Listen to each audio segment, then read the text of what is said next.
بسم اللہ الرحمن الرحیم۔ السلام علیکم ورحمۃ اللہ وبرکاتہ۔ عزیز طلبہ، اس ویڈیو کے اندر ہم مضمون نمبر 8 تعلیم نسواں پڑھیں گے۔ تعلیم کو کہتے ہیں، نسواں نساء کی جمع ہے، نساء عورتوں کو کہتے ہیں۔ تو نسواں کا معنی بھی عورتیں ہوا، تو مراد ہوا عورتوں کی تعلیم۔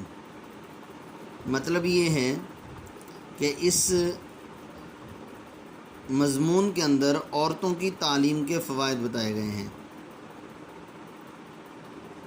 شاعر نے کہا، وجود زن سے ہے تصویر کائنات میں رنگ، وجود زن سے ہے تصویر کائنات میں رنگ، اسی کے ساز سے ہے زندگی کا سوز دروں۔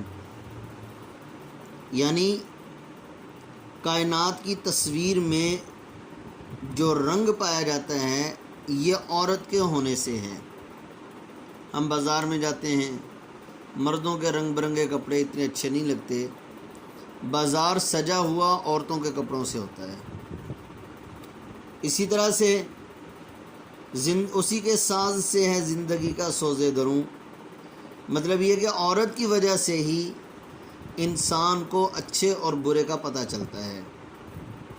اور عزیز طلبہ، دیکھا جائے تو یہ فرق ہمیں اس وقت پتہ چلتا ہے جب انسان عملی زندگی کے اندر آتا ہے، اور عملی زندگی کے اندر آ کر انسان کو اپنے ایک جیون ساتھی کی ضرورت ہوتی ہے، اور عورت پڑھی لکھی نہ ہو، پھر آگے اولاد کا سلسلہ شروع ہو جاتا ہے، تو پھر انسان کو احساس ہوتا ہے کہ پڑھی لکھی عورت کے کیا فوائد ہیں۔ اس لیے کہا جاتا ہے کہ مرد اور عورت گاڑی کے دو پہیے ہیں، ان کو دو پہیے قرار دیا ہے، دونوں میں یکسانیت اور برابری ہونا لازم ہے۔ اگر علم مرد کی عقل کو روشن کرتا ہے تو عورت کی عقل کو بھی علم سے جلا ملتی ہے، یعنی تر و تازگی اور چمک ملتی ہے، روشنی ملتی ہے، کہ جس کی وجہ سے آدمی تو اپنے کام کاج کے اندر مصروف ہو جاتا ہے، لیکن عورت جو ہے وہ گھر کے اندر رہتی ہے، اور عورت بچے کی پہلی درسگاہ ہے۔ اب جب پہلی درسگاہ ہی اچھی نہیں ہوگی تو اس صورت میں بچہ، آنے والی اولاد، آنے والی نسل، اس کی تعلیم و تربیت کا سلسلہ اچھا کیسے رہے گا؟ جب پہلی درسگاہ اچھی ہوگی تو اس سلسلے میں آنے والی نسل جو ہے وہ بھی پڑھی لکھی بن جائے گی۔ اس کی مثال، اس کا واقعہ یوں ہے کہ حضرت شیخ عبد القادر جیلانی رحمۃ اللہ علیہ کے بارے میں آتا ہے کہ حضرت شیخ عبد القادر جیلانی رحمۃ اللہ علیہ پیران پیر، جن کا 11ویں کا ختم بھی دلوایا جاتا ہے اور ان کو غوث پاک کے نام سے بھی یاد کیا جاتا ہے، اپنے بچے کی انگلی پکڑ کر، چھوٹے بچے تھے حضرت پیران پیر رحمۃ اللہ علیہ، چھوٹے بچے تھے، ان کی والدہ ان کی انگلی پکڑ کر ان کو لے گئیں کسی قاری صاحب کے پاس مدرسے میں قرآن حفظ کروانے کے لیے۔ قاری صاحب کو کہا، بھئی میرے بچے کو حفظ کروانا ہے۔ اب انہوں نے، قاری صاحب نے کلاس میں بٹھایا، کلاس میں بٹھا کر جو ہے بچے کو کہا، بیٹا اعوذ باللہ من الشیطان الرجیم پڑھو۔ بچے نے اعوذ باللہ بسم اللہ پڑھ کر 10 کے 10 پارے اس نے زبانی سنا دیے۔ اب بچے نے جب 10 پارے سنائے تو استاد بڑا حیران ہوا، قاری صاحب بڑے حیران ہوئے۔ اب قاری صاحب نے پوچھا، بیٹا تم مجھے سنانے آئے ہو یا میرے پاس پڑھنے آئے ہو؟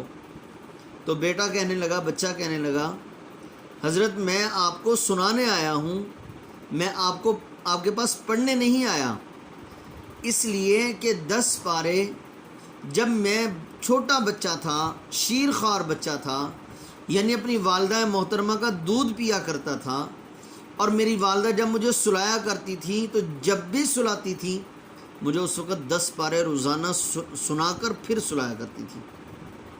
وہ دودھ کی برکت سے، وہ سلاتے ہوئے قرآن پڑھنے کی برکت سے اللہ جل شانہ نے مجھے 10 پارے زبانی حفظ کروا دیے۔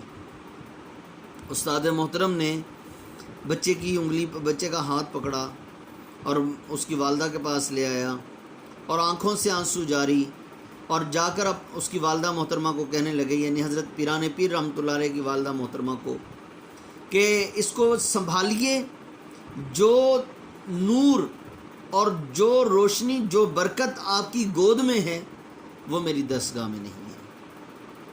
مطلب کہنے کا یہ ہے عزیز طلبہ کہ ماں پڑھی لکھی ہوگی، عورت پڑھی لکھی ہوئی ہوگی تو بچے بھی آگے پڑھے لکھے ہوں گے۔ اگر عورت پڑھی لکھی نہیں ہوگی، تعلیم کے زیور سے آراستہ نہیں ہوگی، حلال و حرام کا پتہ نہیں ہوگا، جائز ناجائز کا پتہ نہیں ہوگا، تو عورت کو اپنے بچوں کو بتانے میں، ان کو سمجھانے میں مشکل پیش آئے گی۔ اس کو بس یہی پڑا ہوگا کہ میں پیسہ لے لوں، اس کو یہ تمیز نہیں ہوگی کہ حرام کا ہے یا حلال کا۔ جیسے حضرت پیران پیر رحمۃ اللہ علیہ کا ہی واقعہ دوسرا، کہ ان کی والدہ محترمہ ان کو نصیحت کر رہی ہیں، بیٹا جھوٹ نہیں بولنا، سچ بولنا جو کچھ بھی ہو جائے۔ واقعہ مختصر، وہ سچ کی برکت سے ڈاکوؤں کا ایک پورا قافلہ ایمان کی دولت سے مالا مال ہو جاتا ہے اور توبہ طائب ہو کر اللہ کی بارگاہ میں نیک اور سرخرو ہو جاتا ہے۔ تو ایک مغربی مفکرین بھی یہ کہتے ہیں کہ مرد کی تعلیم ایک فرد کی تعلیم ہے، جبکہ عورت کی تعلیم پورے خاندان کی تعلیم ہے۔ اب عورت کے 4 درجے بتائے جاتے ہیں: ماں، بہن، بیٹی، بیوی۔ ماں ہے تو اپنے بچوں کی تربیت کرتی ہے، پڑھی لکھی ماں۔ بہن ہے تو اپنے چھوٹے بہن بھائیوں کی پڑھی لکھی بہن جو ہے وہ تربیت کرتی ہے۔ اگر بیوی ہے تو اپنے خامند کی اچھے کاموں کے اندر، اللہ کے احکام کے اندر، نبی صلی اللہ علیہ وسلم کے مبارک طریقوں کو اپنانے میں اس کی مدد کرتی ہے۔ اگر بیٹی ہے تو بیٹی بھی کبھی نہ کبھی اپنے باپ کا سہارا بنتی ہے اور باپ کو اچھے اعمال کی طرف لے آتی ہے۔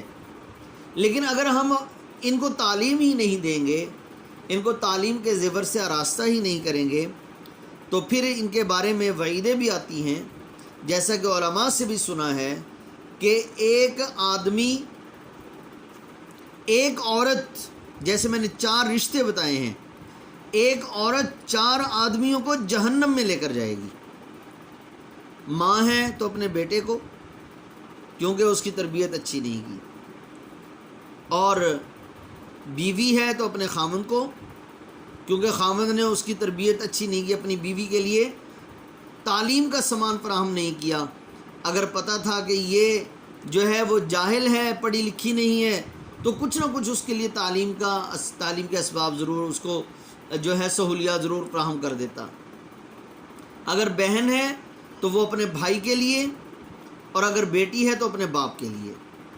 اور اگر یہ پڑھی لکھی اور نیک ہوں گی، مطلب یہ ہے کہ یہ بری عورتیں، جاہل عورتیں، یہ اللہ جل شانہ کی بارگاہ میں یہ فریاد کریں گی کہ اے اللہ، اگر ہمیں جہنم میں ڈالنا ہے تو ہمارے یہ 4 رشتوں کو بھی جہنم میں ڈال، کہ یہ خود سارے عمل کرتے تھے، ہمیں نہیں بتاتے تھے۔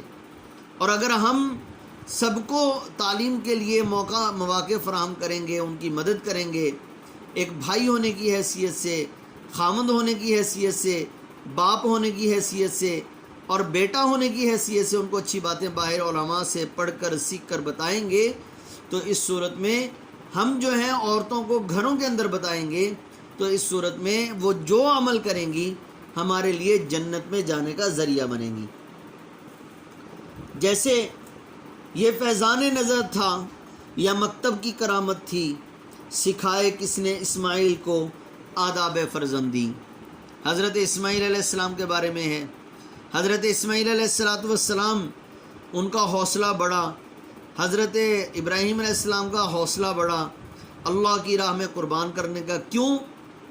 حضرت حاجرہ سلام اللہ علیہا ایک شخص کی یعنی بچے کی ماں ہے، اور ایک شخص کی یعنی ابراہیم علیہ السلام کی بیوی ہیں، تو دونوں اعتبار سے ان کو جب حوصلہ ہوا کہ ہماری گھر کی عورت بڑی مضبوط ہے، تو ان کو اس بات سے تسلی ہوگی کہ ہم بھی اپنے اللہ کے حکم کو پورا کرنے کے لیے ڈٹے رہیں گے۔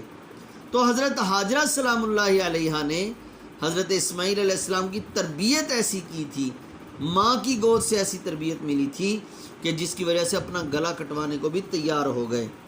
جیسا کہ شاعر نے کہا، بیٹی کے لیے زیور تعلیم سے بڑھ کر تحفہ کسی بابل کا کوئی اور نہیں ہے۔ بابل باپ کو کہتے ہیں۔ بیٹی کے لیے زیور تعلیم سے بڑھ کر تحفہ کسی بابل کا کوئی اور نہیں ہے۔ یعنی اگر کوئی باپ اپنی بیٹی کو جہیز میں کچھ نہیں دیتا، صرف اچھی تعلیم دے دیتا ہے، تو وہ گویا کہ دنیا اور آخرت کے خزانے اپنی بیٹی کو دے رہا ہے۔ تو عزیز طلبہ، آپ نے جیسا کہ آپ کو کتاب جو ہے وہ ریفر کی ہوئی ہے، شرح سرمایہ اردو، تو آپ نے وہاں سے یہ مضمون کو اچھی طرح سے دیکھ لینا ہے۔ اس کا پیج نمبر ہے 407، یعنی صفحہ نمبر 407۔ السلام علیکم ورحمۃ اللہ وبرکاتہ۔